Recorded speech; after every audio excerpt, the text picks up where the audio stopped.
So in previous lecture, we have discussed what is design of machine element 1, and in the design of machine element 1, according to your syllabus, SPPU syllabus, what is to be, what we have to study. So there are 6 units that we have to study, and the first unit, today we will start with the first unit. The first unit is design of simple machine element. In the design of simple machine elements, we will study design of machine design process, basic design process to be applied to design any component. Second, we have to study the design cycles and design considerations. What are the various parameters to be need to be considered before going to the design of any component? In that design considerations, these parameters are there. Basically, majorly we have to study these parameters: strength, rigidity, manufacturing, assembly, and cost, standards. Then we have to study standards and codes. What is the standards? What is the codes? What is the use of standards and codes in the design? That we will discuss. Then use of preferred series. That is again the most important point. And the factor of safety. This factor of safety is always required to design any component. So that factor of safety and service factor. So how to consider that factor of safety and service factor, that we will discuss here. Then basic simple machine elements are there, like design of quarter joint. We have to study how to design a total quarter joint assembly, how to design a knuckle joint, then how to design hand or foot lever, that we will discuss here in this. Then design for lever. These levers, the different types of levers that we have to design: bell crank lever and component subjected to the eccentric loading. If the component is load is having eccentric, it is having some distance with the axis, then how to design that component, that we will be discussing. So this is all about we have to study in design of machine element 1. The next in that, the first important point is nothing but hand and foot lever. I will overlook all these parameters that we have to design, then for the actual design. So first is nothing but foot lever and hand lever. Foot lever look like this. You might have seen various applications of that foot lever and hand lever. Right? This is automobile applications. Foot lever is applied. This foot lever is used to shift the gears, and this is required to clutch plate or brake in the two-wheelers automobiles. Right? So this is the use of foot and hand lever. Then we can see here bell crank lever. It is simply a 90-degree levers are there. These two arms are there, a vertical and second is a horizontal, and that is nothing but bell crank lever. So this is nothing but application of that bell crank lever. You can see here. Then lever for safety valve. These types of lever. This is a lever. This is lever link, and that is used for the safety valve. These types of levers are used in turbines for the safety. Here you can see the steam is going out, and to restrict that steam to be going out, the levers are used. If this stream pressure or pressure inside the boiler goes beyond this limiting value that is set by this lever, then this weight is going up due to that steam pressure, and the steam is going out until the pressure reduces down to the average or limited pressure. That is what use of that lever for safety valve. Then next part is nothing but design of that quarter joint. How to design the quarter joint, we have to study here. There are three parts of that quarter joint, and we have to design each part separately. That is a quarter joint. That quarter joint is used to transfer the load. आवाज clear येत नाहीये. ठीक आहे, आज जरा network problem आहे सगळीकडेच, त्यामुळे थोडा इश्यू होईल. ठीक आहे, I will try my best to get you in touch with clear audio.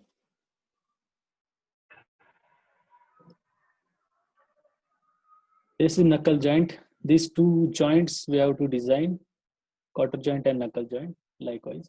So this is what we have to study here. So this is what overview we have to study here. Clearly audible, okay. So in the design, machine design, what is machine design? We will discuss that first. What is design and what are the different steps that is involved in the designing procedure? So basic design procedure is nothing but. So how we define the machine design? Here we can see. So first is we have to study what is the importance of machine design for engineers. I will unmute all the participants. Yeah, that we have to study what is the importance of machine design. Then what is machine design? So machine design is nothing but creation of new or better machines, right? And improving existing ones. Sometimes it is required to improve the existing ones, sometimes it is required to create new component so that it is economical in cost and production and operation, so that it can be used for in various applications or in a particular application. So basically the design procedure is nothing but this one. Design is to means to design is to formulate a plan to satisfy a particular need. That is the most important thing in the design. We have to plan something to satisfy the particular need. Then let us see the example design of chair. A number of factors to be considered while designing of chair. First is nothing but the purpose for which the chair is to be designed. The various purposes are there. We have to select a purpose for a particular purpose so that the chairs can be designed. There you can see the various purposes are shown here. See, this is nothing but various purposes and designs of the chairs. So according to the purpose, we have to select the chair. Then whether this chair is to be used for the grown-up person or child, it is also the one consideration. Then which material should be used for that chair? It is based on the purpose and based on the forces acting. We need to calculate that forces acting on the chair. Based on that we can select the material. And the last thing is nothing but aesthetic and ergonomics considerations in the design. Aesthetics and ergonomics mean nothing but aesthetic is nothing but it should look beautiful. That chair should be look aesthetic, we call it as. That is nothing but aesthetic consideration. And in ergonomic consideration we can say that the ergonomic means it should be a comfortable to use for the grown-up person or for the child, whatever we are designing with. So this is what different examples of chair that we can design. So this is basic example of that designing of chair. The most important thing, so what are the various parameters to be considered before going for the design? So important considerations in the machine design is nothing but, first is nothing but type of load and stresses. We need to identify the type of load acting on the component which we are going to be designing, and the stresses may be developed due to that force or type of load. So that we have to find out what are the various type of load, and based on that load we can calculate the stresses. So basic types of loads are nothing but dead load, live loads. In that, steady loads and variable loads, that is called it as static load as well as variable static or dynamic load here. Then shock loads, the loads suddenly acting on the component, that are called as shock loads. And impact load, that is applied with some velocity, that is called as impact loads. So these are the types of loads that can be act. We have to consider the different types of loading conditions before going to be design the component. Then due to that load the stresses are developed. So which type of stresses? You might have known that the stresses are nothing but tensile, compressive, shear stress. Basic stresses are there. Then the thermal stresses also can be developed in the component due to the thermal stresses or due to the high temperature effect. Then torsional shear stress, that is also one example, other type of stress. Then bending stress. These are the stresses. Based on that stress consideration, we have to design the component. So this is first consideration, that is type of load, and due to that load, the stresses. Second consideration is nothing but kinematics of machines.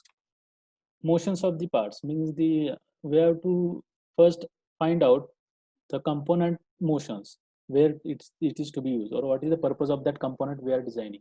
So that we have to find out the simplest arrangement. There are various arrangements available, or various arrangement can be done for particular need. So we have to find out a simplest arrangement among that all the arrangements.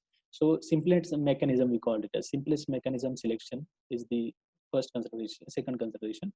Then third is after knowing the forces and stresses, we can select the material. So for the selection of material, we must have knowledge of properties of material and their behavior under working condition. So there are various parameters of the material selection, that is strength.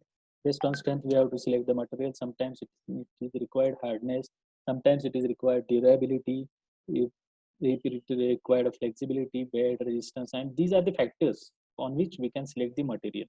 So for selection of material, there are various types of materials available in the engineering field. That is metal, non-metal. That is two different parts. So in the metals, the ferrous and non-ferrous materials are there. We'll discuss that materials while selection or while actually designing that components. So basic properties of the material that is required is nothing but this one. First is nothing but strength. Strength we all know resist the externally applied load without breaking. That is called as strength of the material. Then stiffness. Stiffness is nothing but resist deformation under the stress. Third is nothing but elasticity. Elasticity is nothing but regain its original shape once the force is removed. Plasticity, property which remains deformed after load is getting removed. The component is getting remains as a deformed condition. That is nothing but plasticity. Ductility is nothing but ability to drawn into wires. These are some basic fundamental properties are there. Brittleness, sudden breaking with the minimum distortion. Toughness, the resist to fracture due to the high impact load. And creep, deformation under the stress and high temperature. Fatigue, that is also the important criteria. Fatigue, that is used when the cyclic stresses are there, cyclic load or dynamic loads are there. And hardness, resist to wear, scratching, deformation, and machinability. That is the nothing but hardness property.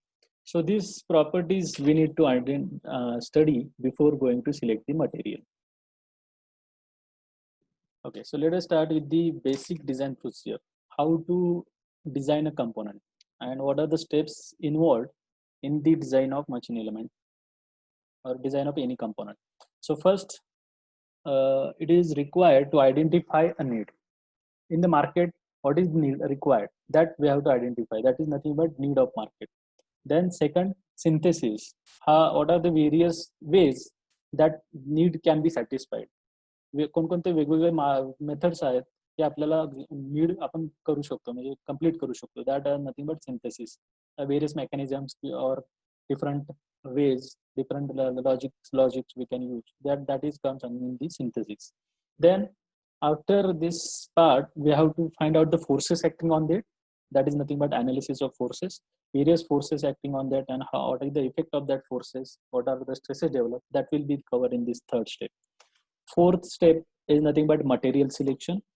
In the materials, after knowing the forces, which type of force, based on that we can select the material, because for static loading condition various materials are suitable, for dynamic loading condition various materials are other materials are suitable. So based on the type of load and the quantity of that load, we can select the proper material. After knowing the material, we have to directly go for the designing of the component. Means we have to find out the dimensions by using the theories of failure. Various theories of failures you have seen in this strength of material, right? So that theories of failure we have to use here in the design process. So these are interrelated things are there. Analysis of forces and material, these two are interrelated to each other, right? Based on that force we have to select the material, and based on material we can find out the forces also, different ways. Then after this is the second last step in the design, that is modification. Means once we calculate all the dimensions, we have to modify some dimensions based on that uh, output coming from this design process. That is nothing but modification. And after complete modification, the detailed drawing is to be drawn. That is nothing but the engineering drawing, we call it as detailed drawing. And that drawing is then provided to the production department. That is ultimately finally the production will occur. So these are some basic steps that is to be followed to designing of any component. Basic steps are there, right? So today we will stop here. I think the next 2 to 3 parts are there in this process that we will be cover in the next lecture.